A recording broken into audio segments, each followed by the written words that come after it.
अस्सलाम वालेकुम नाजरीन। जावेद चौधरी पाकिस्तान के एक माया नाज सहाफ़ी कालम नगार अब तो अपना वो यूट्यूब भी चला रहे हैं। उन्होंने अर्जेंटाइन से एक ज़बरदस्त किस्म का प्रोग्राम किया जिसमें उन्होंने जनरल राहील के बारे में कुछ कहा। तो हम देखते हैं, इससे पहले भी हमने जनरल ज़ियाउल हक के बारे में एक प्रोग्राम पेश किया था। आज जो इंकशाफात किए हैं जावेद चौधरी ने अपने प्रोग्राम में, सबसे पहले हम आपको वो सुनाएंगे और उसके बाद मेरे साथ होंगे स्वीडन से अब्दुल कयूम साहब। अच्छा तबसरा करते हैं, चलिए सुनिए नाजरीन, जावेद चौधरी ने जनरल राहील के मुतल्लक क्या कहा है। लेकिन फलस्तीनी सिर्फ पूरी दुनिया में एक मुल्क की तरफ देख रहे हैं और वो मुल्क है पाकिस्तान। अब सवाल ये है कि फलस्तीनी पाकिस्तान की तरफ क्यों देख रहे हैं। उसकी दो वजूहात है। पहली वजह जो ये है कि पाकिस्तान ज़ाहिर एक एटॉमिक पावर है और एटॉमिक पावर होने की वजह से पूरा आलम इस्लाम जब भी किसी मुश्किल का शिकार होता है तो बेख्तियार पाकिस्तान की तरफ देखना शुरू कर देता है। और दूसरी वजह राहील शरीफ है। जनरल राहील शरीफ, आपको पता ही होगा कि वो एक ऐसी पोजीशन पे हैं जिस पोजीशन पे पूरी दुनिया का गरीब मुसलमान हमेशा उस पोजीशन की तरफ देखेगा। अब वो पोजीशन क्या है, वो जाहिर है बड़ी दिलचस्प सूरत हाल है। आपको याद होगा कि आज से तकरीबन 6-7 साल पहले सऊदी अरब में एक इस्लामी फौज बनी थी और उस फौज में 40 इस्लामी मुल्कों के अफवाज ने शरीक होना था और 40 मुल्कों की अफवाज, इस्लामी मुल्कों की अफवाज, फिर उनके कमांडर्स और उन कमांडर्स के ऊपर एक कमांडर थे और उनका नाम है राहील शरीफ, जनरल राहील शरीफ। जनरल राहील शरीफ पाकिस्तान के पहले आर्मी चीफ हैं जिन्हें रिटायरमेंट के बाद दूसरे मुल्क में नौकरी करने का मौका मिला। यानी पाकिस्तान की हिस्ट्री में किसी आर्मी चीफ ने यह गलती नहीं की कि वो एक भरपूर अपना कैरियर गुजारने के बाद, जिसमें वो शहजादों के साथ बैठते थे, जिसके में वो बादशाहों के साथ बैठते थे, जिसमें वो मुख्तलिफ प्रेसिडेंट्स के साथ बात करते थे, जिसमें वो चाइना के प्रेसिडेंट जैसे जो अजीम शख्सियत है उसके साथ बैठते थे, जिसमें यूरोपियन यूनियन के प्रेसिडेंट के साथ बैठते थे, जिसमें वो अमेरिकन प्रेसिडेंट के साथ बैठते थे, जिसमें वो रशियन प्रेसिडेंट के साथ बैठते थे, जिसमें वो IMF के प्रेसिडेंट के साथ बैठते थे। तो दुनिया जहान के प्रेसिडेंट्स, बादशाहों और शहजादों के साथ हमारा आर्मी चीफ बैठता है और उसके बाद जब उसका टेन्योर खत्म हो तो ऑल ऑफ सडन वो एक नौकरी कर ले और नौकरी भी एक शाही खानदान की करे कि जिसमें जब वो सर्विस में थे तो बादशाह के साथ बैठते थे और उसके बाद उन्हें वो बादशाह के पीछे या फिर शहजादों के पीछे खड़ा होना पड़े। तो ये एक अजीबो गरीब किस्म की नौकरी थी जो जनरल राहील शरीफ ने की। और जब उस वक्त इसके ऊपर सवाल उठाया गया कि जनरल साहब ने ये क्या किया, तो जनरल राहील शरीफ और उनके दोस्तों की तरफ से ये रद्द-ए-अमल सामने आया कि वो उनकी जो पोजीशन है वो एक इस्लामी मुल्क से पूरी दुनिया के इस्लामी मुल्कों की पोजीशन में कन्वर्ट हो गई है। अब वो पूरी इस्लामी उम्मा के आर्मी चीफ हैं, लिहाजा जब भी किसी इस्लामी मुल्क के ऊपर प्रॉब्लम होगा तो जनरल राहील शरीफ अपना सीना ठोक के सामने खड़े हो जाएंगे और फिर वो अगयार का मुकाबला करेंगे। वो पूरी दुनिया को ये पैगाम देंगे कि अब इस्लामी दुनिया एक है, अब पूरी मुस्लिम उम्मा एक जगह पे जमा है और उस मुस्लिम उम्मा की तरफ अगर किसी ने आज के बाद टेढ़ी आंख से देखा तो उसकी आंखें निकाल दी जाएंगी। तो सारी दुनिया का ख्याल ये था, बल्कि इस्लामी दुनिया का ख्याल ये था कि अब जो एक फौज बनी है उसका सिपहसालार पाकिस्तानी है और उसका नाम जनरल राहील शरीफ है। तो आइंदा कोई मुल्क किसी इस्लामी मुल्क की तरफ टेढ़ी आंख से नहीं देखेगा। लेकिन जब फलस्तीन के ऊपर इसराइली हमला हुआ तो उसके बाद जनरल राहील शरीफ साहब की जो खामोशी है उसने पूरी इस्लामी दुनिया को शुस्तर करके रख दिया। बल्कि फलस्तीनी जो है अब बड़ी हैरत से एक दूसरे की तरफ देख के ये सवाल कर रहे हैं कि क्या जो पाकिस्तानी जनरल था, जो पाकिस्तान का बहुत बड़ा जनरल था, जो पाकिस्तान जैसी इस्लामिक पावर का जनरल था, जो सिपहसालार था, अब वो खामोश क्यों है? क्योंकि सबका ख्याल था, बिलखसूस फलस्तीनियों का ख्याल था, क्योंकि अब इस्लामी फौज बन चुकी है और जनरल राहील शरीफ उस इस्लामी फौज के सिपहसालार हैं, लिहाजा अब कोई टेढ़ी आंख से हमारी तरफ नहीं देखेगा, बल्कि अब तो सब लोग सलाम पेश करेंगे हमें कि फिक्र न करें, आपका सिपहसालार सामने आ चुका है। लेकिन उसके मुकाबले में जब हमास का अटैक हुआ और उसके बाद जो रिएक्शन आया और उस पर जो जनरल राहील साहब की खामोशी है या फिर मुस्लिम उम्मा की जो खामोशी है उसने सबको हैरान करके रख दिया। तो मेरा ख्याल ये है कि अब शायद दुनिया या अब शायद इस्लामी दुनिया या अब शायद फ़लस्तीनी मुस्लिम उम्मा को शायद मुर्द इल्ज़ाम ना ठहराएं, उन पे एतराज़ ना करें, बल्कि वो सब लोग जनरल राहील शरीफ साहब पे उंगलियां उठा रहे हैं और उन्हीं की तरफ देख रहे हैं और उन्हीं को शायद बददुआएं दी जाएं। तो जनरल राहील शरीफ साहब को मेरा मशवरा है कि उन्हें ये खामोशी तोड़नी चाहिए। अब अगर उन्होंने 50 करोड़ रुपए महाना या 55 करोड़ रुपए महाना के हिसाब से तनख्वाह चार्ज की है मुस्लिम उम्मा की सिपा सलारी की, और वो एक पैलेस के अंदर रह रहे हैं और हरमैन शरीफैन के वो जाहिर है उनकी ज़ियारत भी करते रह रहे हैं, तो फिर उन्हें अपनी प्रेजेंस शो करनी चाहिए। तो और अब अगर वो प्रेजेंस शो नहीं कर रहे तो फिर उन्हें फ़लस्तीनियों से हाथ जोड़ के माफ़ी मांग लेनी चाहिए और ये डिक्लेयर कर देना चाहिए कि वो इस्लामी फ़ौज जिसका ख्वाब उन्होंने पूरी इस्लामी उम्मा को दिखाया था वो शर्मिंदा ताबीर नहीं हो सका। लिहाजा अब वो इस पूरी मुस्लिम उम्मा से माफ़ी मांगते और माफ़ी मांगने के बाद वो रावलपिंडी वापस आ जाएं, क्योंकि ये उनके लिए बेहतर है। क्योंकि अब तक जिस तरह फ़लस्तीन के अंदर लोगों की जानें जा रही हैं, अगर ये जानें इसी तरह जाती रहीं तो फिर इसका तावान डेफिनेटली इस्लामी दुनिया को शायद अदा ना करना पड़े, लेकिन पाकिस्तान को ज़रूर अदा करना पड़ेगा। तो ये पाकिस्तानी अफवाज जिसकी पूरी दुनिया में इज़्ज़त और तकरीम थी और आज भी इज़्ज़त और तकरीम है, उसके ऊपर हरफ आ रहा है। तो मेरा ज़ाती ख्याल ये है कि आर्मी चीफ को जनरल राहील शरीफ को वापस बुला लेना चाहिए, और अगर जनरल राहील शरीफ साहब को वापस नहीं बुलाया जाता है, सारे आर्मी चीफ उनसे जूनियर है, तो फिर जनरल राहील शरीफ साहब को खुद ही माजत करके उन्हें पाकिस्तान वापस आ जाना चाहिए, क्योंकि उन्हें मजीद मुस्लिम उम्मा की बददुआएं नहीं लेनी चाहिए। प्रोग्राम के इस हिस्से में मेरे साथ हैं स्वीडन से अब्दुल कयूम साहब। जी अस्सलाम वालेकुम। जी वालेकुम जी नसीर साहब। सर अब मैं एक सच्चा वाकया सुनाना चाहता हूँ, सिर्फ 10 सेकंड का योगा चाहे। हमारे हमसाए थे, उनके माँ बाप ने अपने 3 बच्चे फौज में दाखिल कर दिए। जब वो फौज में उस वक्त दाखिल होते थे तो वो ये तमन्ना करके करने जाते थे कि हम वतन की खातिर कुर्बानी देंगे, बल्कि 71 की जंग में वो तीनों कैदी कर लिए गए, उनके तीनों बेटे। बाद में चले उनको रहा कर दिया गया।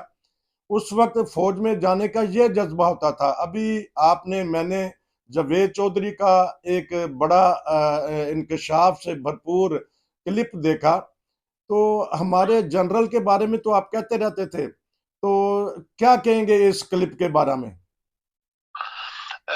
नसीर साहब, असल ये बात है कि सऊदी अरब की पहले मैं बात करता हूँ जी। सऊदी अरब जो कि हम चूंकि पाकिस्तान में तो हम कहते हैं जी कि चूंकि वहां पे अल्लाह ताला का घर है, चूंकि हमारे नबी अकरम सल्लल्लाहु अलैहि वसल्लम को मज़ार है और वो इस्लाम का घर है, चूंकि इस्लाम वहां नाज़िल हुआ मक्के शरीफ में। तो ये जो सऊदी अरब वाले हैं, आप देखें कि दुनिया में दूसरा तीसरा मुल्क है जो सबसे ज्यादा दुनिया से असला ले रहा है।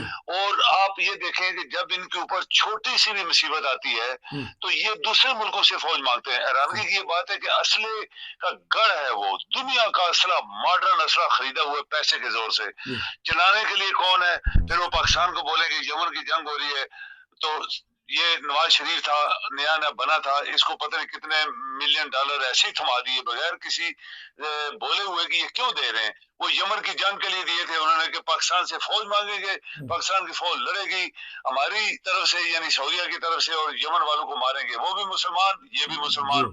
अभी सारे मुसलमान एक दूसरे को मारेंगे तो फिर बाकी तो तमाशा दुनिया देखती है। अभी सऊदी अरब का ये हाल है कि ये जब इमरान साहब किसी जगह अगर अगर उसको एक मुसलमानों का जमघट कर रहा था कि मुसलमान जो है वो मॉडर्न मुसलमान ये वो दिस एंड दैट, तो सऊदीया ने बीच में इंटरफेरेंस की कि तुम नहीं कर सकते, ये हमारा, चूंकि हम सऊदीया में हैं तो सऊदीया का ये हक है, वो उसको उठवा दिया। अभी देखें राहील शरीफ को, जैसे हमें सबको पता है, ये तो अखबारी, ये तो सामने की बातें हैं कि 40-50 इस्लाम के 57 कंट्रीज हैं पूरी दुनिया में, तो 57 कंट्रीज की फौज का कुछ हिस्सा वो कहते हैं कि आप हमें दें और हम एक इंटरनेशनल इस्लामिक फोर्स बनाएंगे। जब भी किसी मुसलमान मुल्क पे हमला होगा तो सारे मुल्कों की फौज लड़ेगी। ये एक कंसेप्ट था, एक मकसद था आज से कुछ साल पहले, जब ये राहील शरीफ साहब को उस फौज का कमांडर बनाया गया। अभी हैरानगी की ये बात है कि इतने मुल्कों की फौज अगर है या नहीं है वहां के प्रैक्टिकली सऊदीया के अंदर, लेकिन एक एक फ्रेम बनाया गया जिसके ऊपर रहील शरीफ साहब को कमांडर बना दिया गया। अभी उसकी कितनी तनख्वाह रखी गई होगी हमें पता नहीं है, कितनी तनख्वाह होगी, क्या क्या सहूलतें रहील शरीफ साहब ले रहे हैं। जब यमन में वाकया हुआ तो आपको पता है कि रहील शरीफ उधर ही था कमांडर तमाम फौजों का, तो आज तक तो वो यमन को हरा नहीं सके। यमन वालों ने इनको इतना मारा है जिसका कोई हिसाब नहीं है, और रईस शरीफ साहब का कोई रोल नहीं था इसके अंदर, उसको बचा नहीं पाए। हम नहीं चाहते, यमन में मुसलमान है, सऊदीया वाले मुसलमान है, दुबई वाले मुसलमान है, हम सब मुसलमान है, लेकिन एक मुल्क के ऊपर अगर 8-10 मुल्क मिल के सऊदीया की पूरी जो उसकी गल्फ फौज है, ये वो एक स्कीम है, वो उनके ऊपर हमला करते रहे, उनको हरा नहीं सके। अभी उसका कमांडर कौन था? रहील शरीफ। अभी लोग ये बातें कर रहे हैं, ये अखबारों में है, ये लोगों की बातें हैं, लोग तबसरा कर रहे हैं कि रहील शरीफ चूंकि पाकिस्तान का चीफ ऑफ आर्मी स्टाफ था, उसको वहां भिजवाएगा, कमांडर बनाएगा। तमाम इस्लामी फौज की जो जो छोटे छोटे आप कहें कि दस्ते थे या हैं भी है कि नहीं, प्रैक्टिकली सिर्फ पेपर के ऊपर है। तो जब इसराइल इतना मार रहा है वहां पे फलस्तीनियों को, जिनके पास अपनी फौज नहीं है, एयरफोर्स भी नहीं है, टैंक्स भी नहीं है, नेवी भी नहीं है, कुछ भी नहीं है, एक्सेप्ट वो गुरीले हैं जो हमास के गुरीलों की, और कहा एक मुल्क की फौज जिसके पास दुनिया का असला है और दुनिया उसका असला दे रही है, और इनको फौज भी बनाने दे रहे फलस्तीनियन को। तो रहील शरीफ साहब की तरह रहील शरीफ साहब फिर अपने वो जो इस्लामी फौज बनाई हुई है और जिसका कमांडर बनाया है, उसका कोई मकसद होना चाहिए था ना। तो ये तो बोला भी नहीं है, इसका इसके अल्फाज भी नहीं आया। तो ये जो कंसेप्ट है कि मुसलमान सारे नहीं बोले, मैं आपको बताऊं, सिवाय ईरान के चूंकि ईरान वाले दिलेर हैं और वो ऐसे मौकों पे बोलते हैं, और उन्होंने कल भी धमकी दी है कि अगर इसने अटैक किया बाय ग्राउंड तो हम फिर इसके बाद ईरान जो है वो जो करेगा वो दुनिया देखेगी। कह तो दिया ना, करे ना करे, बहुत दूर बैठा हुआ है। आपके बॉर्डर के ऊपर मिस्र, आपके जॉर्डन, उधर सीरिया, इराक और क्या कहते हैं लेबनान, ये सब उसकी बॉर्डरिंग कंट्री के मुसलमान मुल्क हैं। और पाकिस्तान, हम कहते हैं हम फर्स्ट और नंबर 1 एटमी ममालिक है पूरे 57 कंट्रीज में। किसी ने भी स्वाय टेलीविजन के ऊपर कंडेम्ड करने के और प्रोपेगेंडे करने के और तबसरे करने के और चाय पानी पी के खा पी के टेलीविजन स्टेशनों से घर चले गए। तो ये जो चीज है, ये एक बहुत बड़ा तजाद हुआ है, तजाद मिला है अभी लोगों को कि इस्लामिक कंट्रीज की फौज का सरबराह, पूरे इस्लामिक कंट्रीज किसी ने भी फलस्तीनियंस की जो के पकार के कल उनका कोई बंदा टेलीविजन के ऊपर आके पकार रहा था कि इस्लामी मुल्क किधर है, पाकिस्तान किधर है, अफगानिस्तान किधर है, क्यों हमारी मदद नहीं कर रहे हो। ये शर्मनाक है नसीर साहब, पाकिस्तानियों, सिर्फ पाकिस्तानी के लिए नहीं, मुसलमान मुल्कों के लिए। ये सख्त अल्फाज भी नहीं बोलते, पता नहीं किससे डरते हैं। कम से कम चलें, अगर नहीं जा सकते आप फिजिकल तौर पे, सख्त अल्फाज में कंडेम करना चाहिए कि ये जुल्म जो हो रहा है, लाखों फलस्तीनी किधर जाएंगे। और मिस्र अपनी बॉर्डर क्यों नहीं खोल रहा? उसने आज बॉर्डर खोले हैं सिर्फ 600 अमेरिकन बचाने के लिए, वो भी थोड़ी सी देर के लिए। तो फलस्तीनी फिर किधर जाएंगे? इधर तो इसराइल सर पे चढ़ गया है। क्या आपका तबसरा है? देखिए, ये मुसलमान नहीं है ना, यही तो बात है नसीर साहब, हम लोग मुसलमान नहीं रहे ना। ये मुसलमान बाय नेम है। अभी हम, हमारा नाम मुसलमानों वाला है, यहूदियों के भी मुसलमानों वाले नाम है, क्रिश्चियन के भी मुसलमानों वाले नाम है, हम भी मुसलमान है, तुम्हारे भी नाम बीच में घुस गए। तो मुसलमान जब नहीं रहा आदमी, आप देखें एक मशहूर वाक़या है मोहम्मद बिन कासिम वाला, कि कहाँ बगदाद में और कहाँ ये कराची के साहिल के ऊपर सिंध में एक औरत पकार थी। तो कहाँ मोहम्मद बिन कासिम हजारों मील पैदल चल के घोड़ों पे या ऊंटों पे या पैदल आए और उसके ऊपर अटैक करके उसका तहस नहस कर दिया उसको। ये थी, वो थे मुसलमान। आज कोई मुसलमान नहीं। पाकिस्तान के अंदर क्या हो रहा है? सबसे बड़ी बात है कि पाकिस्तान के अंदर जो जुल्म हो रहे हैं, जो पाकिस्तान के अंदर बच्चों, बच्चियों, औरतों, मर्द, बूढ़ों सब के ऊपर जुल्म हो रहे हैं, तो हम दूसरे को क्या मिसाल दे सकते हैं? फिर करेक्टर की बात, जब हम खुद ही अपने मुल्क नहीं चला सके 75 साल में, तो लोगों को क्या हम रोक देंगे? जी हम पाकिस्तानी हैं, हमारे एटम बम है, हमारे पास मिसाइल है। तो ये बात नहीं है। बात ये है कि जब आप मुसलमान नहीं रहेंगे तो अल्लाह की मदद कभी नहीं आएगी। अल्लाह ताला मदद उसी वक्त करता है जब आप अल्लाह को पुकारते हैं, नारे मारने से, झंडे उठाने से, पीरों की तस्बीहें चलाने से तो अल्लाह ताला मदद नहीं करता। अच्छा। अल्लाह ताला ने जंगे मलका तरन्नुम के गानों से नहीं जीत सकता कोई। ये अल्लाह के जिक्र करने से, अल्लाह ने कुरान कहा है जो लोग मेरा जब जिक्र करते हैं तो मैं उससे फिर काफिरों को शिकस्त देता हूँ, मुसलमानों के दिल बढ़ाता हूँ और उनके अंदर ताकत देता हूँ कि उनको काफिर थोड़े नजर आए और मुसलमान फरिश्तों की नाज़िल होना ये कुरान के अंदर है। लेकिन जब मुसलमान खुद ही मुसलमान ही रहे तो फिर कोई उम्मीद नहीं रखें कि अल्लाह ताला ऊपर से मदद करेगा या पीरों की दुआएं कबूल हो जाएंगी। जो तस्वीर लेके कल वो क्रिकेट का मैच था तो तस्वीर चला रहे थे और उधर बकरे दबा हो रहे थे तो मुंह काला हुआ उनका। क्यों? हम मुसलमान नहीं है, हम बदनीयत हो गए, हम अल्लाह ताला की जात को भूल गए, तब हमारा मुंह काला हो रहा है पूरी दुनिया में। और फलस्तीनी पकार पकार के बुला रहे हैं मुसलमानों को और मुसलमान को बोल रहा। ये देखें यहाँ पे कितना बड़ा तजाद है। मुसलमान ममालिक मुसलमानों के लोगों के डर रहे हैं टेलीविजन के ऊपर और प्रैक्टिकली जब मुसलमान को पकारता है उनको मुझे मदद करो तो किसने उसकी मदद की है? फलस्तीनी बददुआएं दे रहे हैं। जावेद चौधरी कह रहे हैं खास तौर पे जनरल रहील को जो 40 ममालिक की फौज है, कमांडरों के कमांडर हैं, लेकिन एक कदम भी नहीं उठाया। एक खबर ये आ रही है दुनिया भर के जो बड़े बड़े सरबराहान हैं, कल जर्मन के जो चांसलर वजीर आजम है वो भी इसराइल जा रहे हैं। इसराइल में गठ हो रहा है, क्या वजह है? इसराइल को इतनी शय क्यों दी जा रही है? अगर उसको समझाना हो तो धमकी काफी है कि इसराइल, जिस तरह आपने कहा कि अगर अमेरिका चाहे तो इसराइल खामोश हो सकता है। जी देखिए, आपके सिर्फ मुसलमान मुल्क मिलके एक धमकी मार दें तो इसराइल उधर ठप हो जाएगा, उधर ठप हो जाएगा। अमेरिका की तो इंटरेस्ट है ना, अमेरिका की इंटरेस्ट है जहां जहां उसके अड्डे हैं, जहां जहां उसके लोग उसके फेवर उसकी पॉलिसियों पे चलते हैं, जहां जहां उनका असला बिकता है। देखो ना, इसराइल में सारा असला अमेरिका का है, तो अमेरिका को इंटरेस्ट है। अभी यूरोप जो है ये म्याना रवि इख्तियार करते हैं, ये ऐसी पॉलिसियों को जैसे अटैक हो गया तो वो पूरी दुनिया में लोग जुलूस निकाल रहे हैं, डेमोन्स्ट्रेशन हो रही है। तो यूरोप वाले लोग कभी भी पैलेस्टाइनियन को कंडेम नहीं करते। ये हमेशा इनकी ये पॉलिसी होती है म्याना रवि के आप दोनों फ्री जंग बंद करें और टेबल के ऊपर आए, जैसे हमने एक प्रोग्राम किया था। ये है जो असल लोग हैं वो इस तरह की, जैसे चाइना रशिया है वो भी यही कह रहा है। और भी मुसलमान अगर मिलकर एक धमकी मार दें कि हम ये करेंगे तो फिर देखना इसराइल उसी दिन खत्म, उसी दिन फौजें पीछे लेके आ जाएंगे। मुसलमान उनके साथ मिले हुए, मिस्र वाला मिले हुए, जॉर्डन वाला मिले हुए और लोग उनके साथ मिले हुए हैं।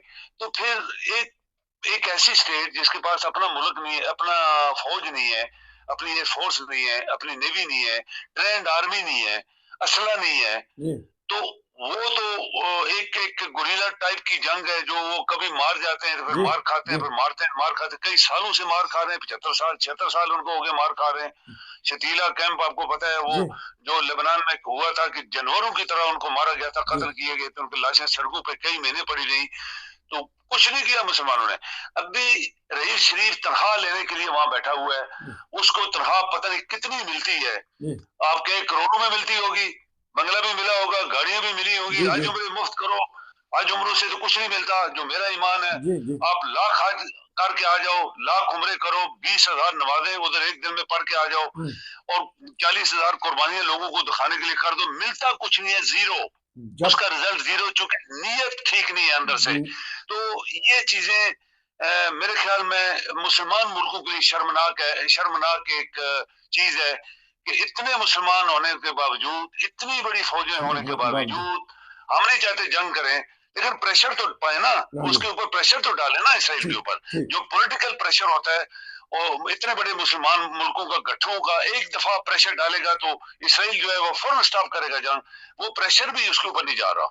बहुत शुक्रिया। मुसलमान ममालिक को तो अपनी हुकूमतों की, हुक्मरानों को अपनी हुकूमतों की पड़ी हुई है, अवाम बेचारी बिलखुसूस पाकिस्तान के अवाम तो महंगाई की मारी हुई है। क्योंकि वक्त अब ख़त्म हो गया, मैं आपसे लूँगा तबसरा पाकिस्तान की सियासी सूरत हाल पे भी।